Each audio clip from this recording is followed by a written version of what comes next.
का video 10th और 12th standard के लिए बहुत इंपॉर्टेंट होने वाला है, क्योंकि आज के वीडियो में मैं कुछ इंपॉर्टेंट पॉइंट्स आपको बताने वाली हूँ पेपर प्रेजेंटेशन के रिगार्डिंग। सो हाय गाइस, मेरा नाम है अश्विनी फ्रॉम माय मेंटोरियम एकेडमी। सो बिना टाइम वेस्ट करे हम हमारी वीडियो की स्टार्ट करते हैं। तो सबसे पहले मैं आपको दिखा दूँ, इस तरीके का आपका बोर्ड्स का पेपर होने वाला है।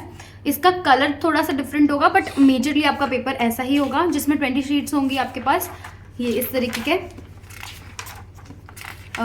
मोस्टली 12th स्टैंडर्ड के लिए नई बात नहीं है, क्योंकि 12th स्टैंडर्ड ने ऑलरेडी 10th में बोर्ड एग्जाम दिया है, तो उन्होंने इस पेपर को ऑलरेडी देखा है। बट 10th स्टैंडर्ड स्टूडेंट्स के लिए कम्प्लीटली न्यू होगा, तो इसके लिए आप अच्छे से देख लीजिए। इसमें सारी डिटेल्स फिल करने का ऑप्शन होता है। उसके बाद यहाँ पर आपका सब्जेक्ट्स, आपका जो डेट होगा, वो सारी चीज़ें, आपने कितनी सप्लीमेंट्स ली हैं, वो सारी चीज़ें होती हैं। और ये जो मैं आपको बोल रही थी बारकोड और स्टिकर का, तो इस तरीके का बारकोड जहाँ पे आपका रोल नंबर और सारी चीज़ें एक बारकोड में आ जाएगी, वो आपको दिया जाएगा, जो आपको यहाँ पर पेस्ट करना होगा। उसके बाद आपकी सारी डिटेल फिल करी जाएगी, जो कि आपको खुद फिल करनी है। आपकी सिग्नेचर, आपका जो सुपरवाइजर होगा उसकी सिग्नेचर आएगी। उसके बाद इस तरीके का होलोग्राम आपकी जो टीचर होंगी वो आएंगी, आकर आपको देंगी। आपको उसको यहाँ पर केयरफुली पेस्ट करना है। इसमें कोई गलती नहीं करनी है आपको, बिल्कुल भी ध्यान से। एक ही मेजर गलती बच्चे कर देते हैं कि जो बारकोड वाला हिस्सा है ना, उसको अंदर की तरफ डाल देते हैं, विच इज़ कम्प्लीटली रॉन्ग। अगर ऐसा कर दिया आपने, तो आपने अपनी शीट खराब कर दी है। अब उसके आपको कॉन्सिक्वेंसेस फेस करने पड़ सकते हैं। तो आपको क्या ध्यान में रखना है कि ये जो आपका बारकोड वाला हिस्सा है वो बाहर की तरफ हो, बस। बाकी आप इधर उधर थोड़ा भी कर देंगे तो उसमें कोई प्रॉब्लम नहीं होगी, बट ये बारकोड बाहर होना ज़रूरी है, क्योंकि इसी से स्कैन होता है। ये जो शीट है ना, इसको यहाँ से टेयर कर लिया जाता है, फाड़ देते हैं यहाँ से, और सिर्फ इसी ये स्कैन, ये जो बारकोड होता है, वहाँ से आपका शीट चेक करा जाता है। तो यहाँ पे जो डिटेल्स आपको फिल करनी है, वो सारी डिटेल आपको ऑलरेडी आपकी हॉल टिकट में गिवन होगी। सेंटर नंबर है सबसे पहले, तो सबसे पहले आपका यहाँ पर आएगा सेंटर नंबर, सीट नंबर आएगा, जो कि आपको फिगर्स में लिखना है सबसे पहले, देन आपको वर्ड्स में लिखना है, आपका सिग्नेचर आएगा, और लास्ट में आपके जो सुपरवाइजर होंगे वो यहाँ पे साइन करेंगे। उसके बाद इस तरीके का ब्लैक कलर का भी होलोग्राम होता है, वो ब्लैक कलर का होलोग्राम यहाँ पर आपको पेस्ट करना होगा, ठीक है। नेक्स्ट जो है आपका सब्जेक्ट आएगा। सब्जेक्ट आपको लिखना है पेपर, जैसे साइंस के मामले में साइंस का पेपर 1 पेपर 2 होता है, फिर सोशल साइंस का पेपर 1 पेपर 2 होता है, वो आपको डिटेल डालना है। ये सारी डिटेल्स आपकी हॉल टिकट में जैसे गिवन होती है, वैसी की वैसी ही आपको लिखनी होती है। इसमें कोई चेंजेस, आप हिस्ट्री ज्योग्राफी नहीं लिख सकते। आपके बोर्ड की जो हॉल टिकट होगी ना, उसमें आप इसको लिखेंगे सोशल साइंस करके लिखेंगे, तो सोशल साइंस ही लिखना है। 1 और 2 जो भी रहेगा, मैथ्स लिखेंगे मैथ्स 1 और 2, अलजेब्रा ज्योमेट्री, ये नहीं लिखना है आपको। जैसा दिया होगा आपको वैसा ही, जो आपकी हॉल टिकट में क्लियरली मेंशन किया जाता है, वही आपको यहाँ पर लिख देना है।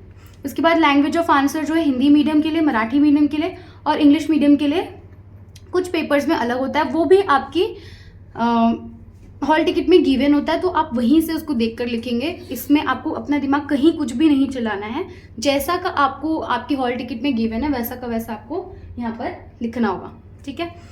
उसके अलावा यहाँ पे नंबर ऑफ सप्लीमेंट का कॉलम होता है, तो अगर आपने सप्लीमेंट, इसके अलावा आप एडिशनल सप्लीमेंट भी ले सकते हैं। तो अगर इसके अलावा आपको एडिशनल सप्लीमेंट लग रही है, तो वो सप्लीमेंट आपने जितनी ली है वो आपको यहाँ पर डालकर टोटल लिखना होता है। तो अगर यहाँ पर आपने ली है जितनी सप्लीमेंट, वो डाल दीजिए। अगर आपने नहीं ली है तो इसमें सिंपली 0 लिखकर इसका टोटल कर देंगे। 1 + 0 कितना हो जाएगा? 1, तो यहाँ पर 1 लिख देंगे। उसके अलावा ये पूरा सेक्शन आपके लिए नहीं होता है। यहाँ पर अगर आपने किसी तरीके का कोई माल प्रैक्टिस की है, अगर आपने कुछ कॉपी वगैरह करने की कोशिश की है, तो वो यहाँ पर आता है। वो रेड पेन से जो आपके एग्जामिनर होंगे, इन्विजिलेटर होंगे, वो यहाँ पर मार्क कर देंगे। तो आपको ऐसी कोई हरकत नहीं करनी एग्जाम में। इन सब चीज़ों से आप बच के रहेंगे तो अच्छा है। उसके अलावा नेक्स्ट हमारा पेपर स्टार्ट होता है फर्स्ट, इससे तो आपको पेपर मिल जाता है। आपको जो आंसर शीट है वो ऑलमोस्ट 15 मिनट्स पहले मिल जाएगी। ये डिटेल्स फिल करने के बाद आपका पहला काम होगा मार्जिन ड्रॉ करने का।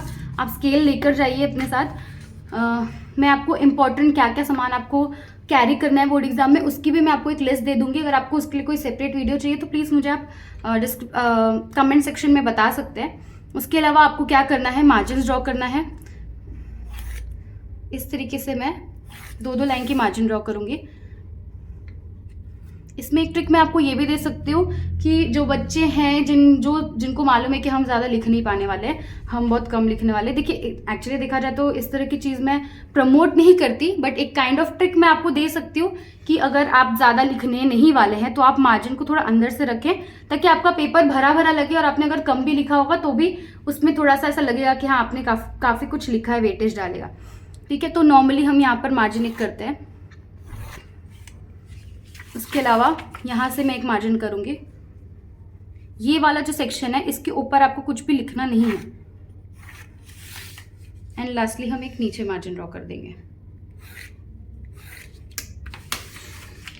इसके ऊपर आपको यहाँ पे कुछ नहीं लिखना है, आप डायरेक्ट क्वेश्चन, यहाँ पर भी आपको कुछ नहीं डालना है। ये टीचर्स के लिए होता है, ये जो मॉडरेटर होगा वो मॉडरेटर के लिए पूरा कॉलम होता है, वो यहाँ पर डिटेल्स लिखेंगे। आपको यहाँ पे कुछ नहीं लिखना है, आप डायरेक्ट क्वेश्चन नंबर 1 डालेंगे। जो भी आपका क्वेश्चन नंबर होगा वो आपको यहाँ डालना है। अगर आपने क्वेश्चन नंबर 1 यहाँ डाल दिया तो आप क्वेश्चन नंबर 2 का कोई भी क्वेश्चन यहाँ पर नहीं लिख सकते। तो आपको यहाँ पे क्वेश्चन नंबर 1 डाल के अपना क्वेश्चन नंबर 1 पूरा अटेम्प्ट करना है। जैसे समझिए आपका यहाँ तक हो रहा है, क्वेश्चन नंबर 1 आपका यहाँ फिनिश हो रहा है, तो आपको यहाँ पे क्वेश्चन नंबर 2 नहीं डालना है और यहाँ पे क्वेश्चन नंबर 2 का कुछ भी लिखना भी नहीं है। नया क्वेश्चन हमेशा नए पेज से आप स्टार्ट करिए, ये बहुत बहुत इंपॉर्टेंट है। देखिए आप खुद ही सोचिए कि अगर आपने कोई पेपर लिखा है और उसमें आपने सही तरीके से लिखा ही नहीं है, आप सब कुछ मिक्स कर दे रहे हैं, पूरी आपने खिचड़ी बिरयानी बनाकर रख दी है टीचर के सामने, तो वो ऑब्वियसली बात है आपको मार्क्स नहीं देगा। अगर आप अच्छे से लिखेंगे, अगर आप प्रॉपर प्रेजेंटेशन का फॉलो करेंगे तो आपको मार्क्स ऑब्वियसली, देखिए प्रेजेंटेशन के कोई अलग से मार्क्स नहीं होते, अलग से आपको कोई मार्क्स कि आपने हाँ भाई आपने मार्जिन ड्रॉ कर दी तो आपको मार्क्स दे देंगे, ऐसा नहीं होता। लेकिन पेपर चेक करने वाले की साइकोलॉजी मैं आपको बता रही हूँ कि जब वो चेक करता है पेपर आपका, तो जब वो नीटली सारी चीज़ें देखता है ना, तो फ्रस्ट्रेशन में आपके मार्क्स बिल्कुल नहीं काटता है, तो वहाँ आपको एक बेनिफिट मिल सकता है। तो इसलिए आपको थोड़ा सा पेपर प्रेजेंटेशन का ध्यान रखना है। ये जो मार्जिन्स वाला ऑप्शन है ना, मार्जिन्स वाला चीज़ है, वो आपको पूरे पेपर में करके रख देनी है। जितने आपके शीट्स होंगे आपको सारे शीट्स में उसको मार्जिन्स ड्रॉ करके रखना है। इसके अलावा अगर आप चाहें तो इस तरीके का एक कॉलम और ऐड कर सकते हैं इसमें। जैसे इंग्लिश के पेपर्स की मैं स्पेशली बात करूं तो इंग्लिश के पेपर में प्रॉब्लम क्या होता है ना कि आपके पास होता है क्वेश्चन नंबर 1 ए, फिर उसके अंदर भी सब क्वेश्चन होता है 1, फिर उसके अंदर भी सब क्वेश्चन होता है, तो इस तरह से बहुत सारे क्वेश्चन हो जाते हैं। तो ऐसे केस में अगेन मैनेज करना प्रॉब्लम हो जाता है कि मैं कैसे लिखूँ टीचर को समझ में आए। तो ऐसे केस में आप इस तरह से लिख सकते हैं, ये आप ए डाल देंगे, फिर उसके बाद आप 1 डाल देंगे, और उसके बाद आपका जो सब क्वेश्चन होगा वो आप यहाँ पे भी डाल सकते हैं या फिर आप यहाँ पर भी डालकर लिख सकते हैं। बट आपको ये सारे जो स्पेसेस है फिर आपको वो प्रॉपर्ली मेंटेन करके रखना पड़ेगा कि आप जगह बराबर से छोड़ रहे हैं सारी चीज़ों पर। उसके अलावा कोई भी अगर आप क्वेश्चन लिख रहे हैं, जैसे 10th स्टैंडर्ड की अगर मैं बात करूँ स्पेशली, तो 10th स्टैंडर्ड की अगर मैं बात करूँ तो वहाँ पर उनका समझिए कि कोई क्वेश्चन है जो यहाँ पर फिनिश हो गया है, यहाँ इसके आसपास कहीं उन्होंने स्टार्ट किया, क्वेश्चन नंबर 2 का फर्स्ट क्वेश्चन उन्होंने लिखा। Let's say for example right to information, ये क्वेश्चन उन्होंने लिखा सिविक्स का, पॉलिटिकल साइंस का, तो उनका वो यहाँ पर कहीं खत्म हो रहा है, तो यहीं से आप सेकंड क्वेश्चन स्टार्ट मत करिए। मैं आपको सजेस्ट करूंगी कि आप न्यू पेज लीजिए और आप न्यू पेज में नया क्वेश्चन डालकर उसको सॉल्व करें। इससे क्या होगा, अगर आपका नेक्स्ट क्वेश्चन चलिए इसमें अंदर आ जा रहा है तो कोई बात नहीं, लेकिन अगर ये एक्सटेंड हो रहा है तो ये दूसरे पेज चला जाएगा, जो कि हमको नहीं करना है, हमको यही चीज़ अवॉइड करनी है। पेपर प्रेजेंटेशन में मैं यही आपको बताना चाह रही हूँ कि आपको जितना हो सके उतना नीटली पेपर लिखना है, ताकि जो पेपर करेक्ट करने वाला है, जो चेक करने वाला है, उसको बिल्कुल भी ऐसा, मतलब आप बोलते हैं ना एकदम थाली आपने उनको परोस के दे देनी है और बस उनको निकाल के खाना है, इतना सा काम आपको देना है। आपको उनको पूरा काम करने नहीं लगाना है कि वो 10 बार क्वेश्चन पेपर चेक करे कि भाई इसने कहाँ क्या लिखा है क्या नहीं लिखा है, वैसा काम आपको बिल्कुल भी यहाँ पर नहीं करना है। ये चीज़ आपको बिल्कुल अवॉइड करनी है। अगर आप ऐसा कर रहे हैं ना तो फिर आप पेपर चेकर के पॉइंट ऑफ व्यू से अगर मैं आपको बताऊँ तो आप उसको फ्रस्ट्रेट कर रहे हैं और आपके जहाँ पे 1 नंबर कट रहे होंगे वहाँ वो आपके 1.5 नंबर खुशी खुशी काट लेगा। तो आपको ये नहीं करना है, आपको ट्राई करना है कि जहाँ पर आपको 1 नंबर मिल रहे हैं वहाँ वो खुशी खुशी आपको 1.5 नंबर दे दे।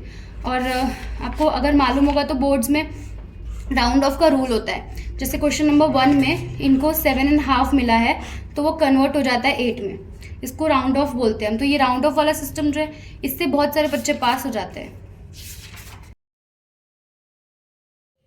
तो जैसे कि मैं अभी फ़िलहाल अपने हिसाब से ले लेती हूँ, A1 1 2 3 6 4 मैंने ऐसे ही ले लिया है। अब इसको आपको वर्ड्स में भी लिखना है, आपको पहले फिगर्स में लिखना है, उसके बाद आपको वर्ड्स में लिखना है। इसकी 2-3 बार आप प्रैक्टिस कर लीजिए। और वैसे भी ये सारी चीज़ आपके हॉल टिकट में दी होती है, तो आपको वहीं से देख कर लिखना है, कोई स्पेलिंग मिस्टेक वगैरह आप ना करें।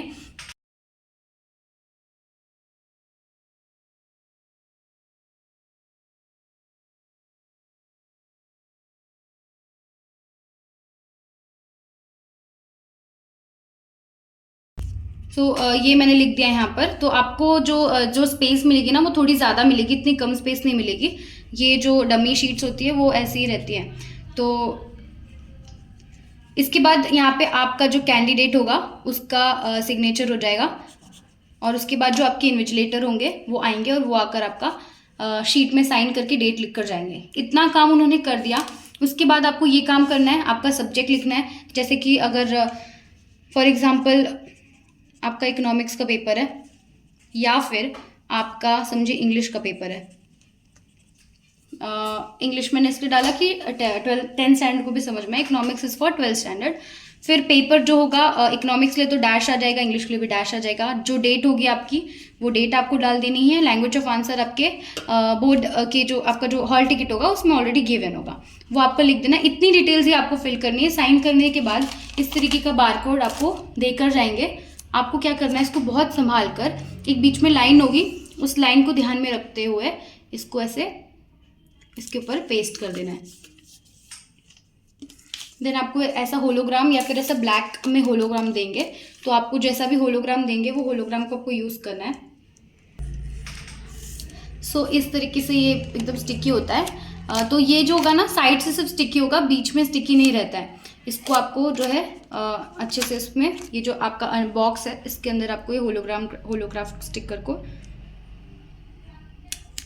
स्टिक कर देना। अब आपकी डिटेल्स जो है पूरी तरह से कवर हो चुके हैं।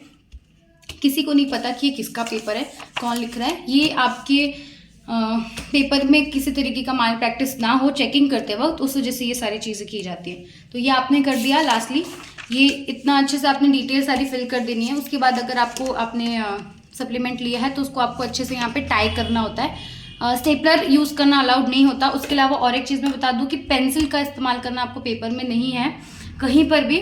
सिर्फ अकाउंट्स के पेपर में जैसे कि आप मार्जिन्स करेंगे तो वहाँ पे तो आपको यूज़ करना ही पड़ेगा, बट उसके अलावा मार्जिन्स के अलावा अगर आप कोई चीज़ लिख रहे हैं, जैसे मैं 10th की स्पेशली बात करूँ कि आप मैप में मार्किंग कर रहे हैं, अगर आप वो सब चीज़ कर रहे हैं तो वो आपको पेंसिल से नहीं करनी है। अगर आप डायग्राम वगैरह बना रहे हैं तो वो आपको पेंसिल से नहीं करना है, सब कुछ आपको पेन से करना है।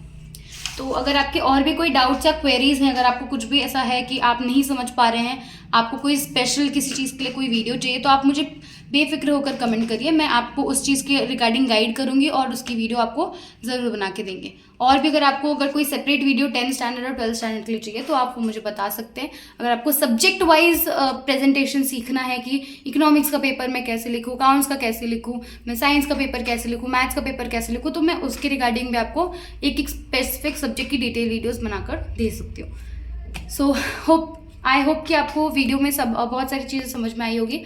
स्टिल अगर आपको कोई डाउट हो तो आप मुझे कमेंट कर सकते हैं। And best of luck all the champions जो भी इस साल 10th और 12th का बोर्ड एग्जाम लिखने वाले हैं। मेरी बेस्ट विशेस माइंड मेंटोरियम क्लासेस की तरफ से आपको बेस्टेस्ट विशेस है। आप अपने बोर्ड एग्जाम में बहुत अच्छे मार्क्स लेकर आएंगे। Thank you.